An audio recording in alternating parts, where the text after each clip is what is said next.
Beragam pilihan pengisian daya listrik. Siap untuk segala cuaca. Bebas dari batasan dan berkendara sesuai keinginan. Jadilah terdepan mengendarai mobil listrik murni di Indonesia. Kona Electric. Assalamualaikum warahmatullahi wabarakatuh. Jumpa lagi. Kali ini kita membahas salah satu materi di manajemen marketing, yaitu pemasaran internasional. Sebagaimana tadi kita lihat bersama cuplikan video yang kita bisa lihat di channel YouTube-nya Hyundai Indonesia. Salah satu produknya itu adalah Hyundai mobil listrik. Nah, mobil listrik ini menarik untuk kita telusuri dari perspektif pemasaran internasional karena kaitannya dengan lingkungan ekonomi, politik, hukum, dan juga budaya. Nah, untuk melihat tren dari mobil listrik tersebut, kita lihat dari perspektif pemasaran internasional.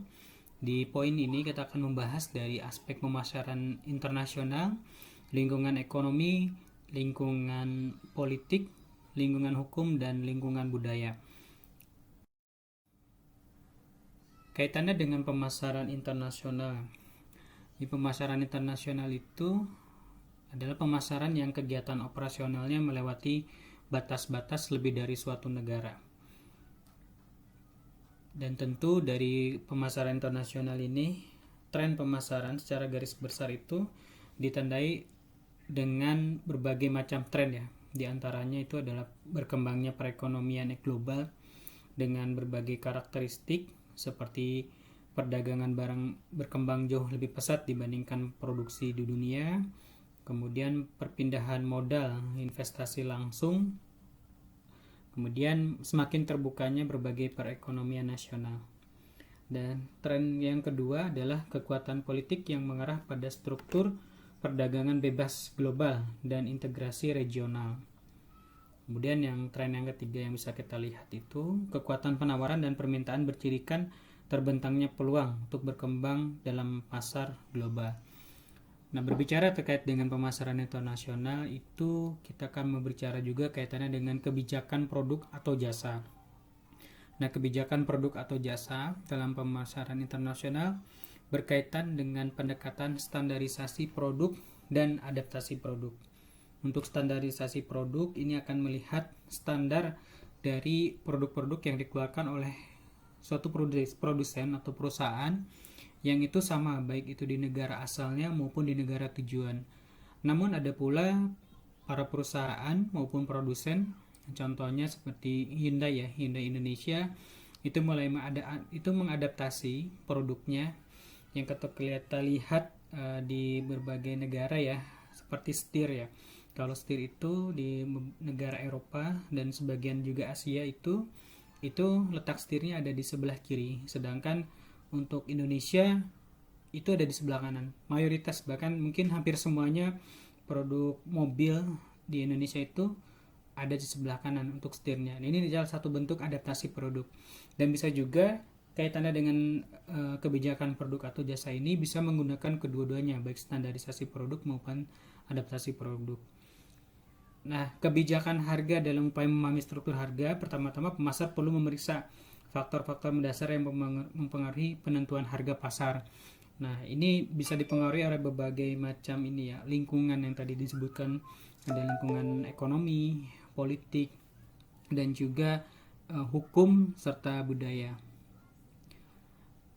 Tahapan pemasaran internasional itu terdiri dari menentukan perlu atau tidak go internasional. Ini pertanyaan pertama yang harus dijawab oleh produsen, itu melihat dari berbagai aspek ya, dan tentu aspek profit menjadi pertimbangan juga.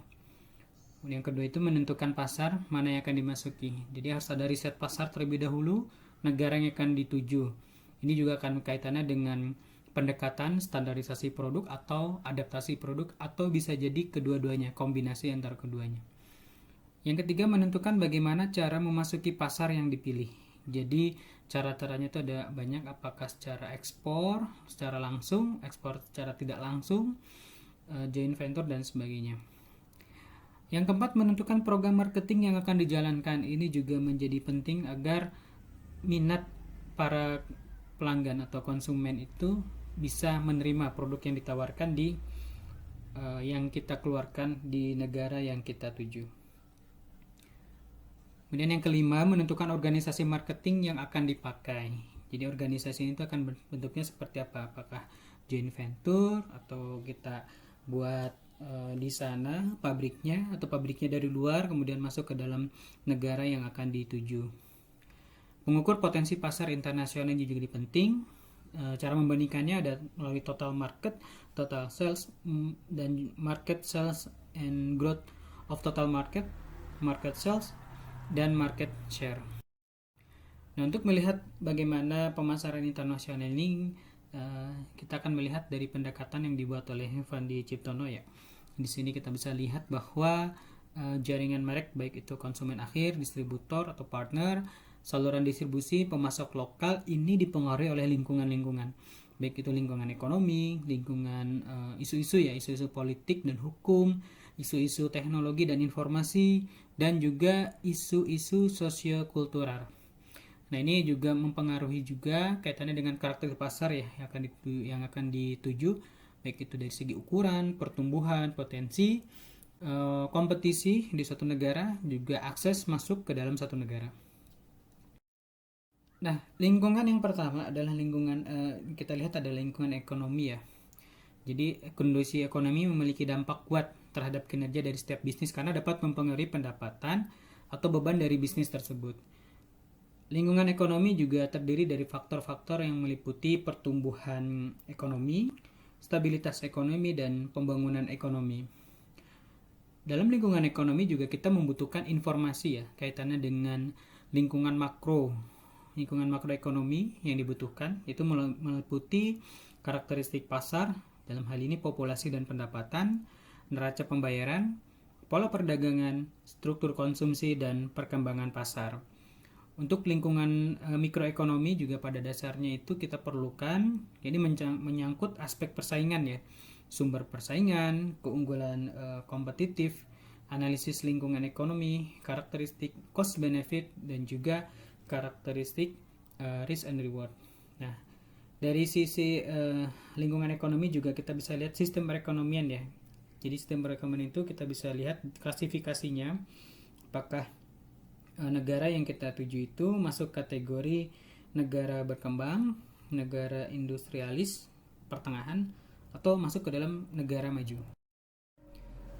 Nah, selain lingkungan ekonomi, kita juga perlu melihat adanya perspektif dari politik internasional atau lingkungan politik secara global ya. Ini bisa kita lihat dari perspektif politik internasional. Jadi kalau kita lihat itu kaitannya dengan perspektif itu mencakup politik suatu negara. Jadi bisa dicerminkan oleh sistem kepemerintahannya, sistem kepartaian, resiko politik, dan upaya meminimasi resiko politik yang ada di negara tujuan. Kita juga perlu melihat aspek masalah politik ya. Di situ ada permasalahan yang sering muncul dalam menjalankan bisnis di negara asing, yaitu kedaulatan politik dan konflik politik yang ada di suatu negara. Kemudian kita bisa lihat juga intervensi politik. Dalam hal ini bentuk-bentuk intervensi yang meliputi ekspropriasi, konfiskasi, nasionalisasi, dan domestikasi. Dan yang keempat yang bisa kita lihat dari perspektif politik internasional adalah pengaruh politik internasional itu sendiri. Pengaruh politik internasional pada bisnis internasional meliputi politik bilateral antara negara asal dengan negara tujuan, dan perjanjian multilateral antara beberapa negara. Jadi kalau kita lihat dari sisi perspektif ini perlu kita lihat kaitannya dengan untuk memastikan apakah kita perlu melakukan go internasional atau tidak.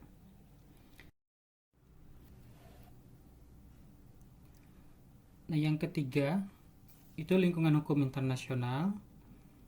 Jadi dalam hukum internasional itu kita bisa melihat dari aspek sistem hukum internasional. Jadi setiap perusahaan global itu akan menghadapi kondisi yang kompleks karena selain harus mentaati peraturan atau hukum di negara asalnya, juga wajib mematuhi hukum di negara tujuan. Berikutnya lingkungan hukum. Dalam hal ini lingkungan hukum dan berbagai permasalahannya membawa dampak pada setiap perusahaan yang ingin melaksanakan pemasaran global. Dan juga kita perlu melihat masalah-masalah hukum internasional, implikasinya terkait dengan lingkungan hukum internasional terhadap bauran pemasaran yang meliputi produk, harga, distribusi, dan promosi. Ini juga mempengaruhi ya dari aspek pemasaran internasional. Ya, kita bisa lihat juga dari studi kasus lain. Ini ada perseteruan antara Mustika Ratu dan Sari Ayu dan cara penyelesaiannya ditempuh terkait tuntutan Mustika Ratu yang menuntut Martina Berto sebagai pemilik Sari Ayu yang telah menggunakan domain mustikaratu.com. Nah, di sini bisa kita tahu bahwa adanya perseteruan, dan ini juga bisa masuk ke ranah hukum baik hukum yang nasional maupun hukum internasional.